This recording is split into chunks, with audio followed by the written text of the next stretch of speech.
রাষ্ট্রপতি শহীদ রাষ্ট্রপতি জিয়াউর রহমানের হত্যাকারী আটক। শহীদ রাষ্ট্রপতি জিয়াউর রহমানের হত্যাকাণ্ডে জড়িত সামরিক বাহিনীর অবসরপ্রাপ্ত মেজর মোহাম্মদ মোজাফফর হোসেনকে আটক করা হয়েছে। ঢাকা মহানগর পুলিশ গোয়েন্দা শাখা ডিবি পুলিশের একটি দায়িত্বশীল সূত্র ইন্ডিপেন্ডেন্ট টেলিভিশনকে এই তথ্য দিয়েছেন। সংশ্লিষ্ট সূত্র জানায়, দীর্ঘ ৪৫ বছর ধরে পলাতক থাকা মোজাফফর হোসেনকে আটক করার পর বৃহস্পতিবার সেনাবাহিনীর কাছে হস্তান্তর করা হয়। ১৯৮১ সালে ৩০ মে চট্টগ্রাম সার্কিট হাউসে একদল সেনা সদস্যের অতর্কিত হামলায় নিহত হন তৎকালীন রাষ্ট্রপতি জিয়াউর রহমান।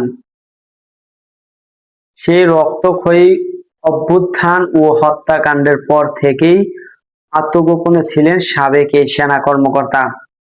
ডিবি জানায়, গোপন সংবাদের ভিত্তিতে বিশেষ অভিযান চালিয়ে মেজর মোজাফফর হোসেনকে আটক করা হয়েছে।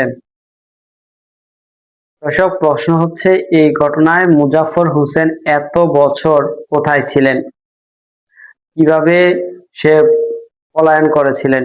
দর্শক, সাবস্ক্রাইব করবেন, লাইক করবেন, শেয়ার করুন, কমেন্ট করতে বলবেন না।